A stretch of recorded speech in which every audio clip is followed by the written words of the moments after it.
Hi, welcome to Peiwen's Note. People often ask me, how do I deal with the pressure of life? I simply say, sit down at the piano and play some Bach, and right away I feel so much better. Today, I have such an honor and pleasure to introduce you a world-renowned pianist, Angela Hewitt. Hi, Angela. Hi. Welcome to Taipei, Nice Taiwan. to be here. Thank you. Is this your first trip to Taipei? It is. Oh. It is. I just Wow. arrived last night, so far I've really only seen it in the dark, but I look forward to Thank seeing you for bringing the sunshine today. Okay, good. And sun shining. Would you like to tell us what would you perform tonight? Yes, I'm playing a piano recital, a big recital program, a mixed recital program, not just Bach, but I'm starting with Bach, the English Suite number 3 in G minor, then Beethoven Sonata Opus 110, after intermission Bach's Chromatic Fantasy and Fugue, and the Liszt B minor Sonata.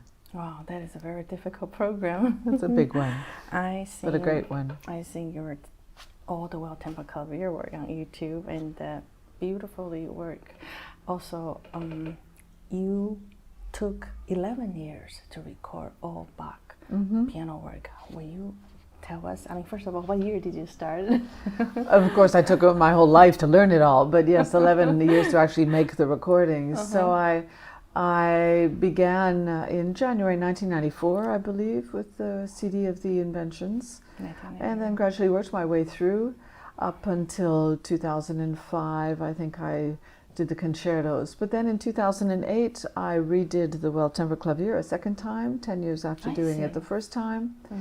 And then also this past year I recorded the Art of Fugue. Oh, that's the for most the first time. So That's right. So that will be out in October of this year, 2014.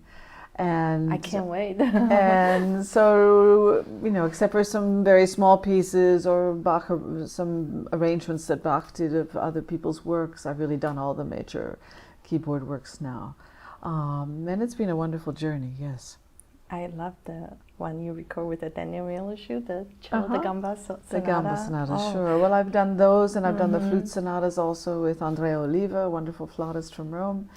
And in concert, I'm at least working my way through the violin sonatas. And recently also, yes, it's true, I haven't recorded that yet, but probably will someday, done the Too Big Ricercar and the trio sonata from the musical offering. So there's always a little bit more Bach you can find somewhere. I also see. Oh, you also record Beethoven 4 volumes and sonata. Yes. Can you tell? I've actually done 5. Well, I just recorded the 5th volume of Beethoven sonatas, so now I've done 17. It will be out later this year or next year. Wow, and impressive. And the Mozart concertos I'm doing also for my record label Hyperion. Is it out, the Mozart concerto? 2 volumes are out, and the 3rd one will be out in July. Oh, incredible. So those are also wonderful pieces, and yes, lots of recording projects, which of course is great at a time like this when the record industry is going through a very difficult stage. But I do have 3 or 4 releases a year, so the repertoire that I record is also a large part of my performing repertoire too. Later this year, I'm also recording a first disc of Scarlatti sonatas, and I'm also recording the Liszt Sonata in May. So very different recordings there. But I love the recording projects, and most of my solo recordings are done in a marvelous church in Berlin, the Jesus Christuskirche, where Carrie Ann recorded, and on my own Fazioli piano, so there are ideal conditions to record. Yeah. That is beautiful, and you're like non-stop, and you can still play so well. What is your secret of success, Angela? Oh, there's no secret, it's mostly hard work. I mean, one has to have the gift in the first place, which is a gift from God or whatever you want to say, but one has a gift, and then it has to be developed very intelligently, I think, and nurtured in the right way. And I was fortunate that I had parents at the beginning who were both great musicians. Oh yes, I think the audience want to know what age you begin to play piano. Well, I started lessons when I was 3. I was fooling around before then, but at 3 I started lessons, and my mother said that I wanted a lesson every day, 1 or 2 lessons. So I asked to be taught, and she was a great teacher for children. And my father, who was organist at the cathedral in Ottawa in Canada for 50 years, he also would have input. You know, when a piece was already pretty good, he'd make it perfect. So how wonderful! So you always hear Bach. Yes, I did. Yeah, but they were also very intelligent in that they encouraged me in every way, and also to perform, but didn't push me. You know, I had an invitation to go to Hollywood when I was 4, and they turned it down, which I'm glad of, actually, because I think there's far too much of that, especially now. It was, less in those days. But I really, my talent had time to develop, and I always had excellent teachers, and I. Even although I won many prizes in my 20s, and when I was 26 I won the big Bach international competition in Toronto, which launched my career. Wow. But I still had time, in my late 20s and 30s to learn a lot of repertoire, and I still am, but to develop, which was great. So having two parents who are your beginner teachers, that help a lot. That does help, yes. I was born in the right house, and as you say, also to play Bach, because I heard my father play Bach right from the very beginning, and he was a wonderful Bach interpreter. And I also read that you also play a violin, and you also dance ballet, and yes, quite for a while. At the age of 3, I started ballet, so at the same time as piano, and I did it for 20 years, which was a big part of my life.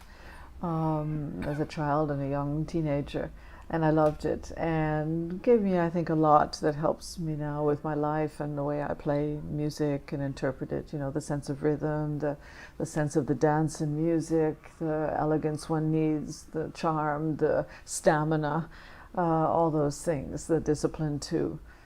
So it was a very big part of my life. But I also played violin for 10 years from the age of 6, and recorded very seriously, and sang a lot, which is very important. I bet you're a beautiful singer, because I could hear in your music. Well, yeah, when you play the piano, you have to make it sing. So both of my parents had also been choir directors, so singing was very strong in the house. And so I enjoyed, and I loved school and playing with my friends, and so I actually had what I think was a happy childhood. Yeah. Do you have a sibling? I have a brother who's 3 years older, but he used to play but doesn't. Instrument? Well, he used to, but doesn't anymore. Well, I think for all the young musicians who want to become a big pianist like you, what do you have as suggestions for them? There's no secret, and I mean, you can have talent, and maybe it doesn't work out. You need a lot of, call it luck, call it fate, call it whatever you want. I think you also have to have the right personality. That's a very big part of it. You have to have a gift of communicating with people. It's not enough just to be able to play your notes well, unfortunately. What kind of personality do you think you need an outgoing personality. You need, in a way, but you need. More than that, you need just this ability, which it's hard to explain, but to be able to communicate the emotion in music to your audience, get it across the footlights, as we used to say. You also have to be able to stand many hours alone. Practice alone. We lock ourselves alone. Pianists have to practice alone, and then if you want a career, I travel alone, and you have to eat in restaurants alone. You have to be able to put up with that, which isn't easy, but it's a large part of one's life as a touring virtuoso. And I mean, these days I think you have to be able to talk about music, to do interviews easily, so it's not just playing the notes, as I say, but and also knowing how to make your way around the music business too, being very savvy about that.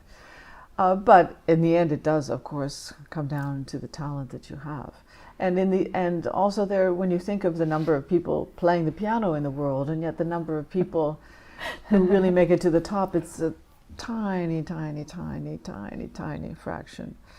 And so not to make that, of course one can always aim for it, but I think the most important thing is to enjoy music, to make it a part of your life in some way. Enjoy the music. And besides, I hear you play wonderful, beautiful Bach, all the piano work, and I also hear you play beautiful Debussy, Clair de Lune. That was like my favorite. Well, my main piano teacher in my teenage years, from the time I was 15, Jean-Paul Sevilla, was French. And see. so I studied a lot of French music with him, although I had already loved it before what city then. was this? Did you I'm fly to sorry? Paris? Did you Oh, study well, with him? he came to teach in Canada, in my hometown, actually, Ottawa.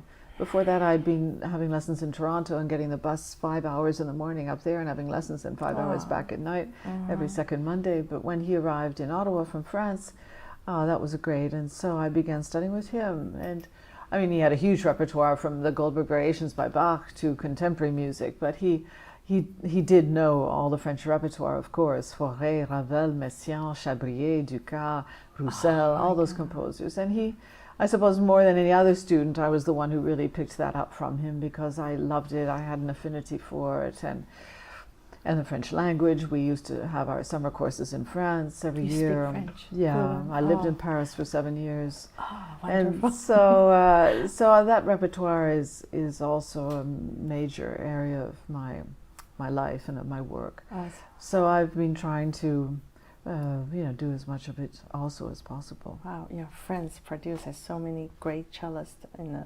Fournier, Totelli, Sure. all day. Yeah. And, I wish I studied. Well, it's a particular way of playing, style of playing, of thinking. You know, you have to have the French esprit as well, the wit, which goes as much as when you're playing Couperin and Rameau as it does when you're playing Debussy. So. When you play French music, is that because it's impressionist? Do you put a lighter touch on it? Or Well, you compared to know, Bach? impressionist is a misleading word because Debussy actually hated that word. But, Oh, I see. but how you use the pedal is, of course, very important. But some people think that in French music you put the pedal down at the beginning and take it off at the end, which is very untrue. It has to be used with great judgment and ear. You really have to listen for the harmonies. And so that's a whole study, special study, really, how to use the pedal in French music. But the touch, it has to be very poetic, very colored. You have to produce a huge range of color and touch. Yeah. Oh, so do you have time to teach? When you're not performing? I give the master classes when I can.